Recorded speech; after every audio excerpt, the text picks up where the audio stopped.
जल्दी से एक सावले बॉलीवुड हीरो का नाम बताओ। शायद तुम्हारे माइंड में अजय देवगन या सुनील शेट्टी आया होगा या कोई और आया होगा, लेकिन अब जल्दी से एक सावली मेन स्ट्रीम बॉलीवुड हीरोइन का नाम बताओ। थोड़ा डिफिकल्ट हो गया ना। और यही प्रॉब्लम है बॉलीवुड इंडस्ट्री की। हमारे हीरोज कई तरह के दिख सकते हैं, लेकिन हमारी हीरोइंस, उनके लिए रूल्स अलग है। बॉलीवुड में मेल एक्टर्स के लिए उनकी लुक्स कभी उनकी बिगेस्ट आइडेंटिटी नहीं थे।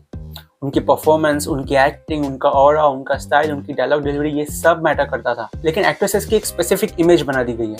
Fair skin, perfect glamour, perfect looks, perfect beauty.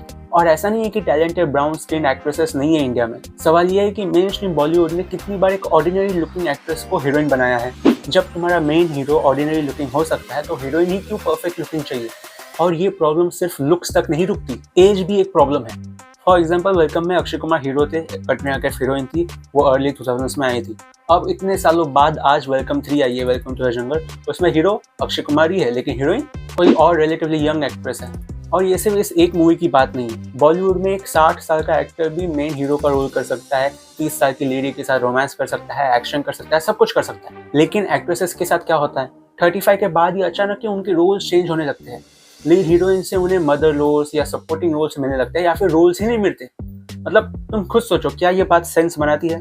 Actress वही है, उनका एक्सपीरियंस ज्यादा है, लेकिन अपॉर्चुनिटीज कम हो रही है। अगली प्रॉब्लम तो इन सभी प्रॉब्लम से सबसे बड़ी है, और वो ये है कि बॉलीवुड कभी हीरोइंस को इंटरेस्टिंग या कंपेलिंग कैरेक्टर्स नहीं देता। तुम खुद बताओ, in general main stream Bollywood movies में हीरोइन का क्या काम होता है। हीरो को मोटिवेट करना, गानों में नाचना, या फिर एक लव इंटरेस्ट बन जाना, या बस एक स्क्रीन कैंडी बन जाना। एक मेल एक्टर को फ्लॉड, कॉम्प्लिकेटेड, ग्रे कैरेक्टर्स मिल सकते हैं, लेकिन कितनी बार ऐसे कैरेक्टर्स एक्ट्रेसेस को मिलते हैं। और ऐसा भी नहीं है कि स्ट्रॉन्ग फीमेल कैरेक्टर से या कॉम्प्लिकेटेड फीमेल कैरेक्टर से या फीमेल लेड फिल्म्स के साथ ऑडियंसेस कभी कनेक्ट नहीं करती। ऑडियंसेस कनेक्ट करती है अच्छी स्टोरी से, अच्छी कैरेक्टर्स के साथ, लेकिन अच्छे female characters, strong female characters, female led movies को आप स्क्रीन पर कभी दिखाते ही नहीं। लेकिन आई थिंक यहाँ ब्लेम सिर्फ इंडस्ट्री का नहीं है, ब्लेम हमारा भी है।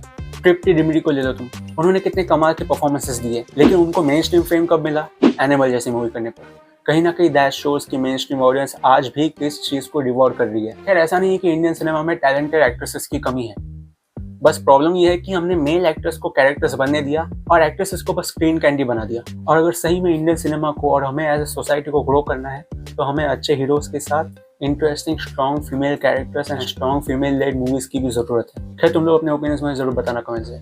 This is Charlie from Fourth Wall, see you in the next one.